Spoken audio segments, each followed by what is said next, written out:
Entering the Dharma Realm Part 1 Chapter 39, K. Continued, K. Good man, with my body, speech, or mind, I have never vexed or harmed a single being. Good man, one possessed of a mind like mine would prefer to undergo uninterrupted suffering in the future, rather than formulate even one thought of inflicting suffering on a mosquito or an ant. How much the less on people. People are a field of blessings, because they can produce all good dharmas. Good man, I only know this liberation of all being like an illusion.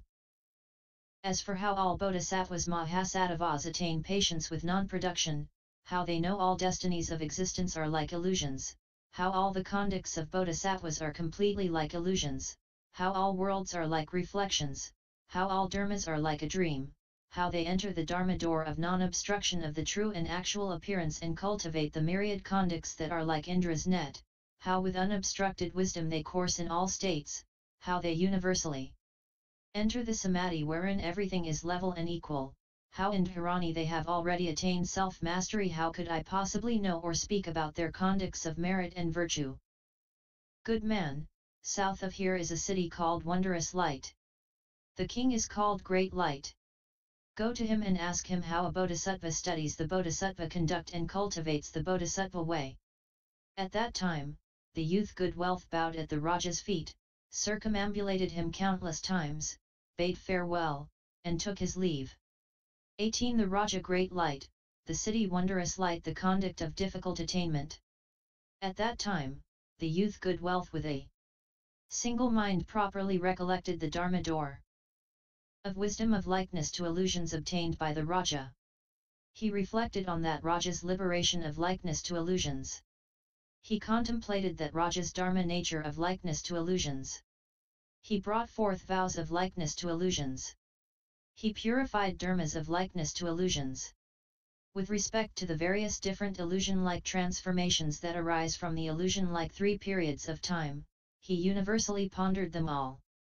He progressively traveled, whether he came to inhabited cities, towns, or hamlets, or passed through perilous and difficult wilderness, cliffs, and valleys.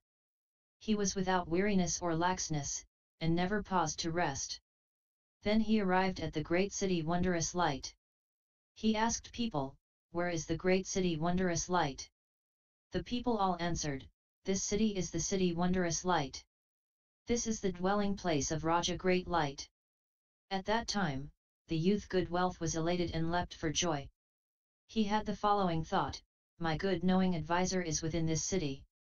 I must personally get to serve and see him, and hear of the conducts practiced by all bodhisattvas, and hear of the doors of the essentials for escape of all bodhisattvas, and hear of the dharmas certified to by all bodhisattvas, and hear of the inconceivable merit and virtue of all bodhisattvas, and hear of the inconceivable self-mastery of all bodhisattvas, and hear of the inconceivable level equality of all bodhisattvas, and hear of the inconceivable heroic courage of all bodhisattvas, and hear of the inconceivable states and vast great purity of all bodhisattvas."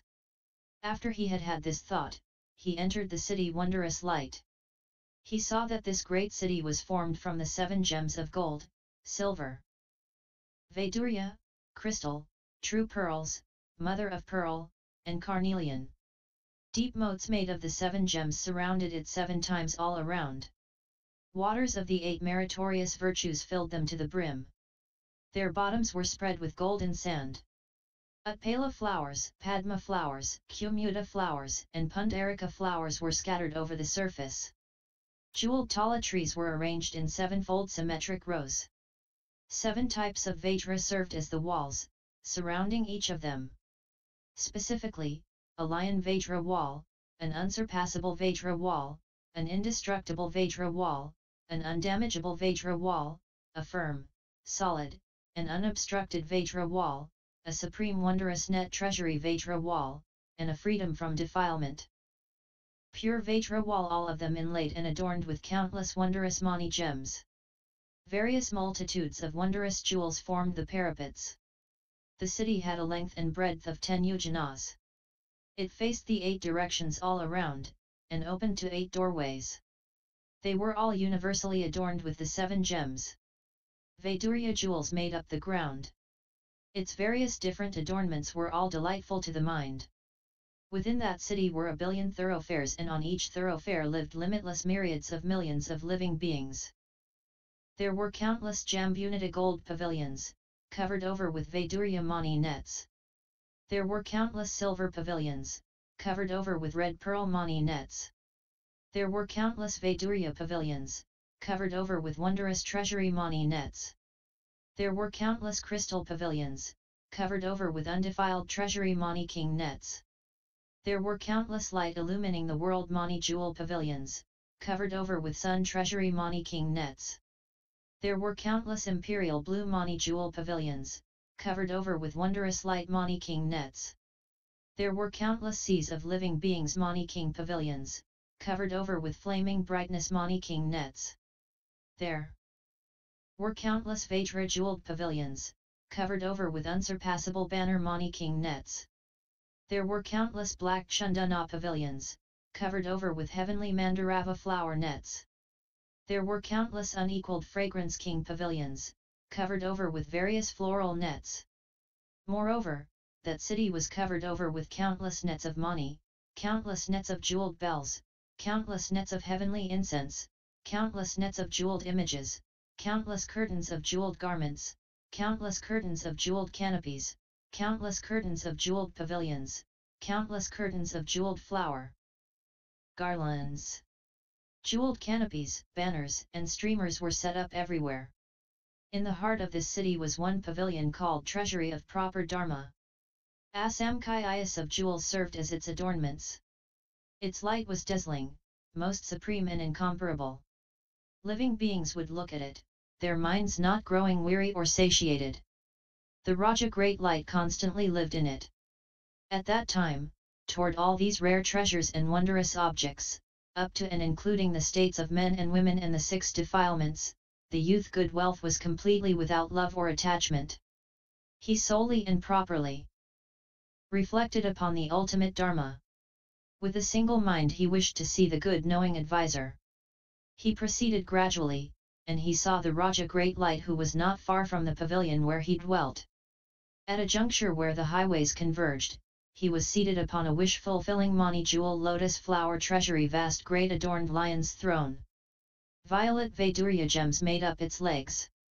Gold silk made up the curtains. A multitude of gems formed its net. Superior wondrous heavenly fabric served as the cushions. The Raja was seated upon it in full lotus. The 28 marks of a great hero and the minor characteristics adorned his body. He was like a mountain of true gold, in that the color of his light was radiant and splendid. He was like the sun in a clear sky, in that his awesome light was dazzling. He was like a full moon, in that those who saw him were cleansed and cooled. He was like a Brahma heaven king, in that he was situated amongst Brahma multitudes. He was also like a great sea, in that his Dharma treasures of merit and virtue were without limit. He was also like a snow mountain, in that he was adorned with a forest of marks and characteristics. He was also like a great cloud, in that he could arouse Dharma thunder and awaken the flocks of beings. He was also like empty space, in that he manifested the stars and celestial bodies of the various Dharma doors. He was like Mount Sumeru, in that he universally appeared in the seas of the minds of living beings of the 4 classes. He was also like a jeweled continent, in that he was filled with the various gems of wisdom. Before the Raja's throne was a heap of all precious gems, gold, silver, Vaidurya, manas, true pearls, coral, amber, shells, cowries, and jade, garments and necklaces, and all sorts of food and drink. They were countless and boundless, and each kind was abundant and bounteous. Moreover, he saw limitless hundreds of thousands of 10,000s of millions of superior wondrous jeweled carriages, hundreds of thousands of 10,000s of millions of heavenly musical instruments, hundreds of thousands of 10,000s of millions of wondrous heavenly incense, hundreds of thousands of 10,000s of millions of medicines and articles of provision, all of which were rare and fine. There were limitless cows, their hoofs and horns a golden color. There were limitless thousands of millions of upright and comely women, their bodies anointed with superior wondrous chandana. They wore heavenly garments, necklaces, and various different adornments. Of the 64 talents, there were none in which they were not highly skilled. They totally understood all worldly courtesies, manners, and comportment. They bestowed and gave to living beings according to their wishes. Within the cities, towns, and hamlets, along the 4 thoroughfares, were placed a myriad articles of provision. Along the side of each road were 20 million bodhisattvas who dispensed all of those objects to living beings, for the sake of universally gathering in living beings, for the sake of causing living beings to be happy, for the sake of causing living beings to be overjoyed, for the sake of causing living beings' minds to become purified, for the sake of causing living beings to become clear and cool, for the sake of destroying living beings' afflictions, for the sake of causing living beings to know all meanings and principles, for the sake of causing living beings to enter the path of all wisdom, for the sake of causing living beings to renounce the mind of resentment and animosity, for the sake of causing living beings to separate from the evils of body and speech, for the sake of causing living beings to pull out all deviant views, for the sake of causing living beings to purify all paths of karma. At that time, the youth Good Wealth prostrated himself with his 5 limbs on the ground, bowed at the Raja's feet, and respectfully circumambulated him to the right limitless times. Then he put his palms together, stood, and said, "Sagely One, I have already brought forth the resolve for a Nuttara Samyak Sambodhi. But I still do not know how a bodhisattva studies the bodhisattva conduct, and how he cultivates the bodhisattva way. I have heard that the Sagely One is skilled at guiding and teaching. I hope you will speak this for me." At that time, the Raja said, "Good man, I have purified the cultivation of a bodhisattva's conduct. Of the banner of great kindness. I have fulfilled a bodhisattva's conduct of the banner of great kindness. At limitless hundreds of thousands of myriads of millions, up to and including ineffably ineffable Buddha's places, I have inquired about this Dharma, reflected, contemplated, cultivated, practiced, and adorned it. Good man, I take this Dharma as king. I use this Dharma to teach and discipline. I use this Dharma to gather in and receive. I use this Dharma to accord with the world. I use this Dharma to guide and instruct living beings. I use this Dharma to cause living beings to cultivate. I use this Dharma to cause living beings to tend toward and enter. I use this Dharma to bestow expedience upon living beings. I use this Dharma to cause beings to be saturated and become familiar with practice. I use this method to cause living beings to give rise to conduct. I use this Dharma to cause living beings to securely abide in and to ponder the self-nature of all dharmas.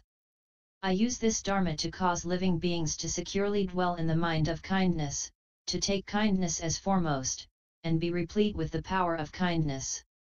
In the same way, I cause them to abide in the mind of benefiting, the mind of peace and joy, the mind of sympathy, the mind of gathering in and receiving, the mind of guarding and protecting living beings without abandoning or forsaking them, and the mind of pulling living beings from suffering, without resting.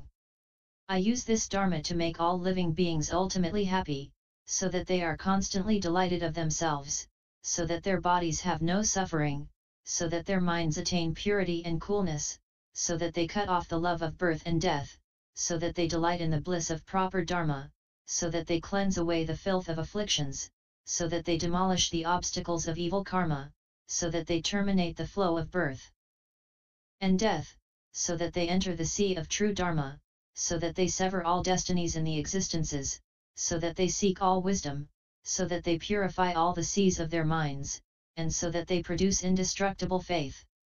Good man, having made my abode in the conduct of the banner of great kindness, I am able to teach and transform the world by means of proper Dharma. Good man, all the living beings within my kingdom have no fear of me.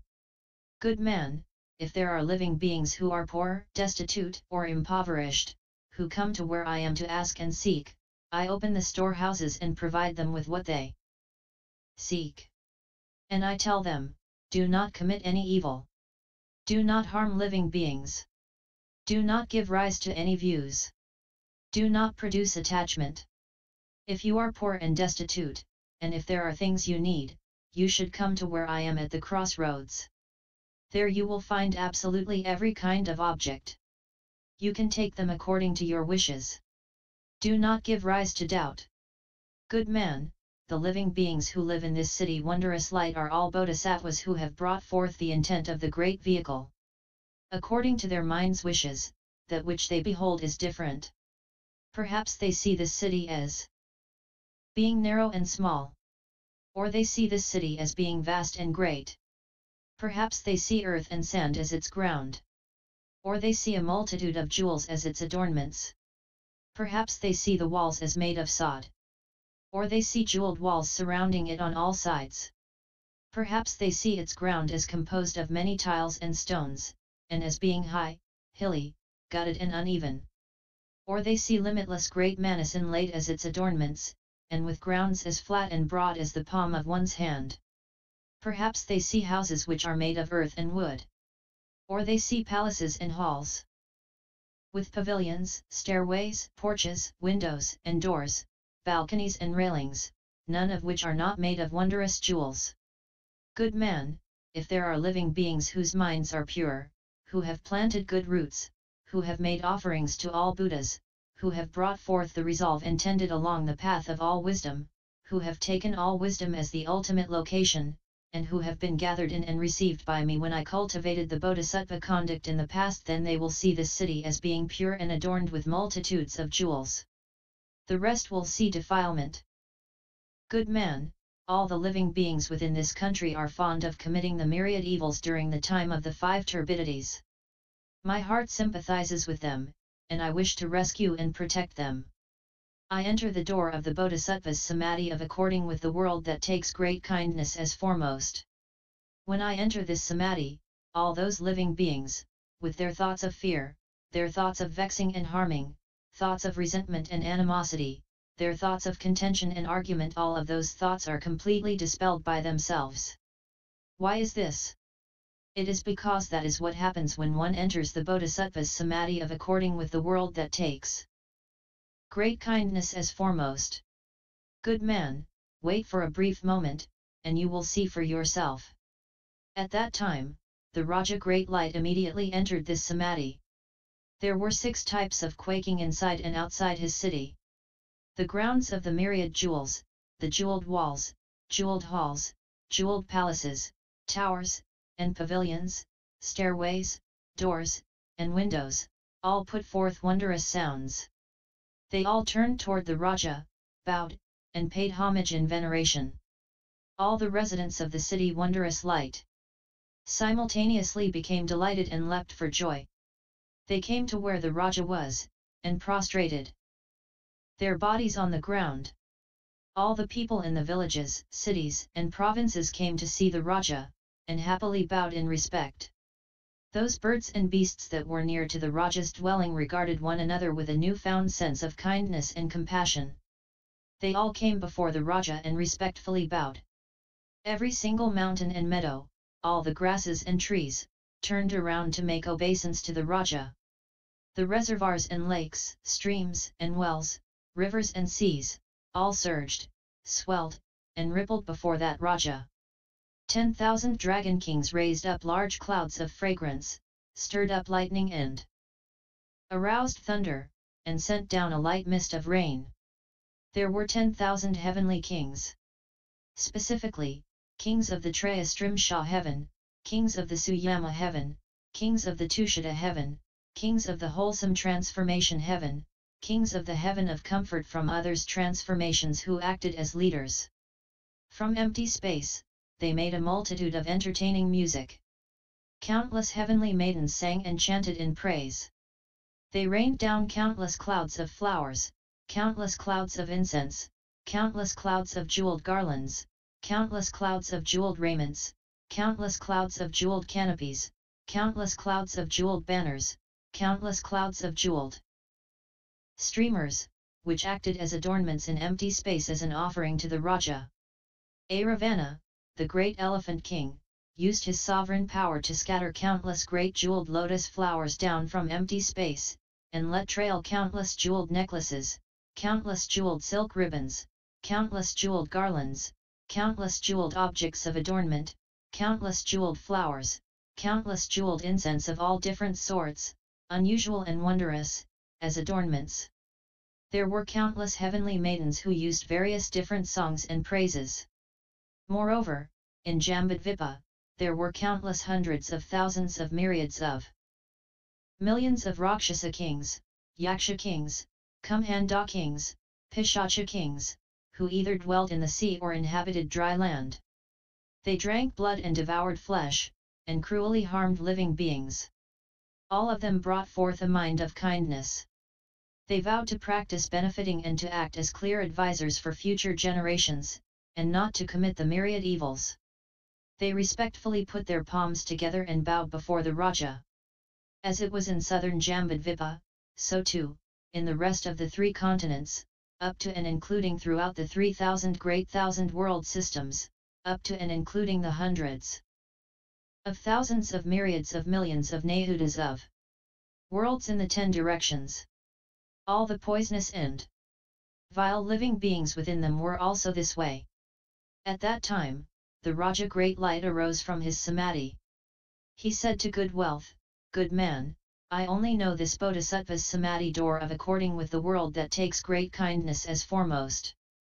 But as to how all Bodhisattvas Mahasattvas act as lofty canopies, in that they can with a mind of kindness universally shade all living beings, how they act as cultivators, in that they equally practice lesser, medium, and superior conducts, how they act as the great earth, in that they can with a mind of kindness maintain and uphold all living beings, how they act as a full moon, in that the light of their blessings and virtue appears equally throughout the world, how they act as a clarifying sun, in that their wisdom light illumines all the states that are known, how they act as a bright lamp, in that they can destroy the darkness within all living beings' minds, how they act as a water-clearing pearl, in that they can cleanse away the flattery, deceit, and turbidity within all living beings' minds, how they act as a wish-fulfilling gem, in that they can completely fulfill what all living beings wish for in their minds, how they act as a strong wind, in that they can swiftly cause living beings to cultivate samadhi and enter the great city of all wisdom. How could I know of their conduct, or speak of their virtue? How could I measure that great mountain of blessings and virtue? How could I gaze up at those multitudes of stars of merit and virtue? How could I contemplate that wind-wheel of great vows? How could I tend toward and enter that most profound Dharma door? How could I manifest and reveal that great sea of adornment? How could I explain that door of the conduct of universal worthy Bodhisattva? How could I open and reveal that grotto of all samadhis? How could I laud that cloud of great kindness and compassion? Good man, south of here in a capital city called Peaceful Dwelling is an Upasika named Unmoving. Go to where she is and ask her how a Bodhisattva studies the Bodhisattva conduct, and how she cultivates the Bodhisattva way. At that time, the youth good wealth bowed at the Raja's feet, and circumambulated him countless times. Gazing up at him in longing admiration, he bade farewell and took his leave. 19. The Upasika Unmoving, capital city. Peaceful dwelling, the conduct of wholesome Dharma. At that time, as the youth good wealth came out of the city wondrous light and travelled on down the road, he reflected with proper mindfulness upon the teachings of the Raja great light. He recollected the door of a Bodhisattva's conduct of the banner of great kindness. He reflected upon the light of the door of a Bodhisattva's samadhi of complying with the world. He increased and grew in that sovereign power of inconceivable blessings and virtue from vows. He made firm that inconceivable wisdom of bringing living beings to maturity. He contemplated that inconceivable great awesome virtue of uncommon function. He recollected that inconceivable appearance of distinction. He considered that inconceivable pure retinue. He regarded the inconceivable karma that was performed. He produced a mind of happiness, he produced a mind of pure faith, he produced a courageous and sharp mind, he produced a mind of delight, he produced a mind of rapture, he produced a mind of rejoicing and celebration, he produced a mind of no turbidity, he produced a mind of purity, he produced a firm and solid mind, he produced a vast, great mind, he produced a mind of no exhaustion. As he reflected in this way, he wept in gratitude. He thought, a good knowing advisor is truly rare. He gives rise to every place of all merit and virtue. He gives rise to every conduct of all bodhisattvas. He gives rise to the pure mindfulness of all bodhisattvas. He gives rise to all wheels of dharani. He gives rise to all lights of samadhi. He gives rise to the knowledge and vision of all Buddhas. He universally rains down every dharma rain of all Buddhas. He manifests the doors of vows of all bodhisattvas. He gives rise to hard to conceive of light of wisdom. He increases and makes grow the roots and sprouts of all bodhisattvas. Moreover, he had the following thought. The good knowing advisor can universally save and protect all those in the evil paths. He can universally proclaim all dharmas of level equality. He can universally point out all pathways of both safety and peril. He can universally open and explain the mysterious meaning of the great vehicle. He can universally encourage one to bring forth the conduct of universal worthy. He can universally guide one to the city of all wisdom. He can universally cause people to enter the great sea of the Dharma Realm. He can universally cause one to behold the sea of dharmas of the three periods of time. He can universally confer predictions upon the multitudes in the sagely way places. He can universally make increase and grow all pristine dharmas. At that time, as the youth good wealth was overwhelmed, reflecting and recollecting in this way, a god sent by the thus come ones who constantly follows and attends upon an enlightened bodhisattva said to him from empty space, "Good man, when someone cultivates the teaching of a good knowing advisor, all Buddhas, world-honored ones, are delighted. When someone follows the words of a good knowing advisor, he can draw near the ground of all wisdom. When someone can harbor no doubt or delusion toward a good knowing advisor's words, he will always meet all wholesome friends. When someone brings forth the resolve and vows to never separate from a good knowing advisor, he will become endowed with acuteness for all meanings. Good man, you should go to that capital city peaceful dwelling. There you will see the Upasika unmoving, a great good knowing advisor." At that time, the youth good wealth came out from the wisdom light of that samadhi. He progressively travelled, until he reached the city peaceful dwelling. He searched everywhere, asking, "Where can the Upasika unmoving be found?" Limitless people told him, "Good man, unmoving is a pure maiden. She lives with her family, protected by her parents. To the limitless multitudes of her own relatives and retinues, she proclaims wonderful dharma." Upon hearing these words, the youth good wealth became happy at heart. It was as if he were seeing his own parents. Immediately he went to the residence of Upasika unmoving. Upon entering that residence, he saw that the hall was filled with golden light which universally illumined everywhere. Those who encountered this light became clear and cool in body and mind. When the light touched the body of the youth good wealth, he immediately attained 500 samadhi doors. Specifically, the samadhi door of understanding all rare appearances, the samadhi door of entering still quiescence, the samadhi door of leaving all that is worldly far behind, the samadhi door of the universal I renunciation and attainment, the samadhi door of the thus come one's treasury. He obtained 500 samadhi doors such as those. And because of those samadhi doors, his body and mind became pliant and supple, like a 7-day-old infant. Moreover, he smelled a wondrous fragrance, which was not something any gods, dragons, Gandharvas, humans or non-humans can possess. The youth good wealth then went forward to where she was. He respectfully put his palms together, and contemplated her with a single mind. He saw that her form and features were upright, proper, and supremely wonderful. None of the women in the worlds of the 10 directions could compare to her, much the less surpass her, with the sole exception of thus come ones and bodhisattvas anointed on the crown. Her mouth emitted wondrous fragrance. Her palaces, adornments, and retinue were all without equal, much the less able to be excelled. None of the living beings of the 10 directions worlds would ever give rise to a mind of defiled attachment toward the Upasika unmoving. If any saw her even momentarily, all of their afflictions would naturally disappear. Just as the millions of great Brahma heaven kings absolutely do not give rise to the afflictions of the desire realm, so too, if any beheld this Upasika, you should know the same was true of their afflictions. Living beings of the 10 directions in contemplating this maiden, all had no weariness or satiation, with the sole exception of ones completely endowed with great wisdom. At that time, the youth Good Wealth bowed and placed his palms together. With proper mindfulness he contemplated her. He saw that the sovereignty of this woman's body was inconceivable. Her physical characteristics and complexion were unequaled in the world. Her bright light illumined and penetrated, no object could obstruct it. Universally for the sake of living beings she performed beneficial acts.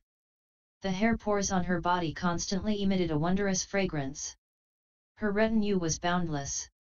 Her palace was foremost. Her merit and virtue were deep and vast, their boundaries could not be known. His heart gave rise to happiness, and he praised her in verses. You have guarded and protected pure precepts, and cultivated extensive, great patience. With vigor you never retreated. Your light now illumines the world. After speaking this verse, the youth Good Wealth said, sagely one, I have already brought forth the resolve for an Uttarasamaya Sambhati. But I still do not know how a bodhisattva studies the bodhisattva conduct, and how he cultivates the bodhisattva path. I have heard the sagely one is skilled at guiding and teaching. I wish you would speak this for me. At that time, Upasika unmoving used a bodhisattva's gentle and soft speech that delighted the mind to comfort Good Wealth. She said to him, Good indeed. Good indeed. Good man, you have already brought forth the resolve for an Uttarasamaya Sambhati. Good man, I have attained a bodhisattva's door of liberation of the treasury of hard to subdue wisdom. I have attained a bodhisattva's door of conduct of firm and solid receiving and upholding. I have attained a bodhisattva's door of conduct of uniting and holding the level and equal ground of all dharmas. I have attained a bodhisattva's door of eloquence of illumining all dharmas. I have attained a bodhisattva's door of conduct of seeking all dharmas without weariness or satiation. The youth Good Wealth said, sagely one, what are the states involved in a bodhisattva's door of liberation of the treasury of hard to subdue wisdom, up to and including the door of samadhi of seeking all dharmas without weariness or satiation? The maiden said, Good man, they are areas hard to know. Good Wealth said, I only hope the sagely one will avail herself of the Buddha's spiritual power and proclaim them for me. Because of the good knowing advisor, I will be able to believe, able to receive, able to know, and able to understand. I will tend toward, enter, and contemplate them. I will cultivate and practice according to them. Separating from all discrimination, I will reach the ultimate level equality. The Upasika said, Good man, in the past, during a kalpa named Leaving Filth, was a Buddha whose title was Long Arms. At that time, there was a king named Lightning Prediction. He had only one daughter, who was me in that former incarnation. In the part of the night when the music had stopped, my parents and brothers had all gone to sleep. The 500 maidens were also sunk in deep slumber. I was at the balcony gazing up at the stars and constellations, when in empty space I beheld that thus come one. He was like a jeweled king of mountains. Limitless gods, dragons, the rest of the eightfold division, and bodhisattva multitudes surrounded him. The Buddha's body universally emitted a net of great brightness. It pervaded the 10 directions without any obstruction. All the hair pores of that Buddha's body gave off wondrous fragrance. When I smelled that fragrance, my body became pliant and supple. My mind gave rise to happiness. Thereupon, I came down from the balcony to the ground and placing my palms together, I made obeisance to that Buddha. I also contemplated the mark of the invisible summit of that Buddha. I regarded to the left and right of his body, but could not tell its boundaries. I pondered that Buddha's fine marks and minor characteristics without any weariness or satiation. Inaudibly I said to myself, what karma did this Buddha, world-honored one, perform, that he obtained such a superior and wondrous body. That his marks and characteristics are so perfected, that his light is so full and complete, that his retinue is so accomplished, that his palace is so finely adorned, that his blessings, virtue, and wisdom are so pure, that his samadhis of uniting and holding are so inconceivable, that he has such self-mastery over spiritual penetrations and such unobstructed eloquence? Good man, at that time, that thus come one knew the thought in my mind, whereupon he said to me, you should bring forth an indestructible mind to dispel all afflictions. You should bring forth an invincible mind to smash all grasping and attachment. You should bring forth a non-retreating and unafraid mind to enter profound Dharma doors. You should bring forth a mind capable of enduring to rescue evil living beings. You should bring forth a mind of no confused delusion to universally undergo rebirth in all destinies. You should bring forth a mind of no weariness or satiation to seek to see all Buddhas, without ever resting. You should bring forth a mind of not knowing satiation to completely receive the Dharma reign of all thus come ones. You should bring forth a mind of proper consideration to universally produce the light of all Buddha dharmas. You should bring forth a great mind of making dwell and upholding to universally turn all Buddha's Dharma wheel. You should bring forth a mind of vastly circulating to accord with living beings' wishes and bestow on them the treasures of Dharma. Good man, in that Buddha's presence I heard such Dharma. I sought all wisdom. I sought the Buddha's 10 powers. I sought the Buddha's eloquence. I sought the Buddha's lights. I sought the Buddha's form body. I sought the Buddha's marks and characteristics. I sought the Buddha's multitudes and assemblies. I sought the Buddha's countries. I sought the Buddha's awesome deportment. I sought the Buddha's lifespan. After bringing forth those resolves, my mind became firm and solid, like Vajra. Neither afflictions nor those of the 2 vehicles could destroy it. Good man, after bringing forth that resolve, throughout kalpas as many as dust motes in Jambudvipa, I have not given rise to a mind of desire, much the less conducted myself in that manner. Throughout all those kalpas, I have not given rise to a mind of anger toward my own relatives and retinues, much the less toward other living beings. Throughout all those kalpas, I have not given rise to a view of self regarding my own body, much the less a calculation of that which is mine with respect to the myriad objects. Throughout all those kalpas, whether at death or at birth, or even while dwelling in the womb, I have never been confused or deluded, or given rise to a thought of living beings, or a mind of forgetfulness, much the less at other times. Throughout all those kalpas, up to and including in my dreams, I have never forgotten a single Buddha upon seeing him, much the less that which is seen with the 10 eyes of a bodhisattva. Throughout all those kalpas, I have received and upheld the proper Dharma of all thus come ones, never forgetting or leaving out a single word or phrase, up to and including all worldly language and expressions, much the less that which is spoken from the golden mouth of the thus come ones. Throughout all those kalpas, I have received and upheld the seas of dharmas of all thus come ones. There was not a single word or phrase which I did not reflect upon, none which I did not contemplate. And so it was up to and including all worldly dharmas. Throughout all those kalpas, I have received and upheld all those seas of dharmas. And I have never failed to obtain a samadhi pertaining to each dharma, up to and including the dharmas of worldly skills and crafts. And so it was regarding every one of those dharmas. Throughout all those kalpas, I have made dwell and upheld the dharma wheel of all thus come ones. And of all that I made dwell and upheld, I have never forsaken or renounced a single word or phrase, up to and including I have never given rise to worldly knowledge, except for the sake of wishing to tame living beings. Throughout all those kalpas, of the seas of Buddhas I beheld, I have never at a single Buddha's place, not attained accomplishment of pure vast vows. And so it was up to and including at the places of all transformation Buddhas. Throughout all those kalpas, of the wonderful conduct that I saw all bodhisattvas cultivate, there was not a single conduct which I did not bring to accomplishment.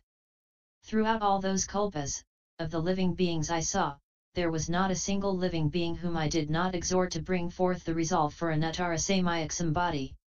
I have never encouraged a single living being to bring for the intent to be a sound hearer or pratyeka Buddha. Throughout all those kalpas, I have never given rise to doubt or delusion about any Buddha dharmas, down to even a single word or phrase. I have never given rise to a thought of duality. I have never given rise to a thought of discrimination. I have never given rise to a thought of various differences. I have never given rise to a thought of attachment.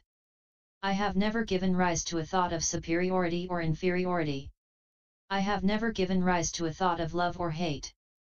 Good man, from that time on, I have constantly seen all Buddhas. I have constantly seen Bodhisattvas. I have constantly seen true and actual good knowing advisors. I have constantly listened to the vows of all Buddhas. I have constantly heard the conducts of Bodhisattvas. I have constantly heard the doors of paramitas of Bodhisattvas. I have constantly heard the dharmas of wisdom light of the Bodhisattva. Grounds. I have constantly heard the dharmas of the Bodhisattva's unending treasury. I have constantly heard the dharmas of entry to the nets of boundless worlds. I have constantly heard the doors of causes that give rise to boundless realms of living beings. I have constantly used the pure light of wisdom to destroy all living beings' afflictions. I have constantly used wisdom to produce and make grow all of living beings' good roots. I have constantly accorded with that which all living beings like, and manifested a body. I have constantly used pure, superior wondrous words and sounds to enlighten all living beings of the Dharma realm. Good man, I have attained a bodhisattva's door of adornment of seeking all dharmas without weariness or satiation. I have attained the door of uniting and upholding of the level, equal ground of all dharmas. I manifest inconceivable spiritual transformations of self-mastery. Do you wish to see them? Good Wealth said, yes. My heart wishes to see them. Yes, my mind wishes to see them. At that time, the Upasika unmoving, while seated upon a dragon treasury lion's throne, entered the samadhi door of the adornment of seeking all dharmas without weariness or satiation, the samadhi door of adornment of the not in vain wheel, the samadhi door of manifesting the wheel of the 10 powers of wisdom, and the samadhi door of the inexhaustible treasury of the Buddha seed. She entered 10,000 samadhi doors such as those. Upon entering those samadhi doors, there were 6 types of quaking in worlds of the 10 directions, as many as dust motes in ineffable Buddha Kshetras. They were completely purified. They were formed from Vaidurya. Within each world were 10,000 million sets of 4 continents. There were 10,000 million thus come ones. Perhaps they dwelled in the Tushita heavens, up to and including entering peri-nirvana. Each of those thus come ones emitted nets of brightness. They universally pervaded the Dharma realm, while multitudes and assemblies in the way places in purity surrounded them. They turned the wonderful Dharma wheel and enlightened the flocks of beings.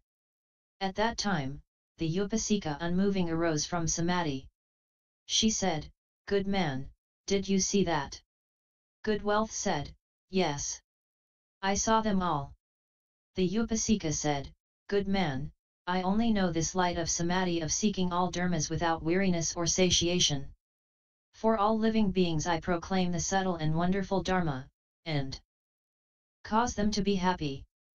But as to how all bodhisattvas mahasattvas can, like the golden-winged bird, roam and soar in empty space without any obstruction, how they can enter the great sea of all living beings and upon seeing those whose good roots have matured, can immediately pick them up, and set them upon the shore of Bodhi, how they are like a traveling merchant who enters a great jeweled continent, in that they collect and seek the treasures of the thus come one's 10 powers of wisdom, how they are also like a fisherman, in that wielding the net of proper dharma, they enter the sea of birth and death and from the water of love fish out all living beings, how they are like the Asura king, in that they can pervasively stir up the sea of afflictions in the great city of the 3 existences, how they are also like the sun which appears in empty space, in that they shine upon the mud of the water of love and dry it up, how they are also like the full moon which appears in empty space, so that in those who are receptive to being transformed, they cause the flower of their mind to blossom,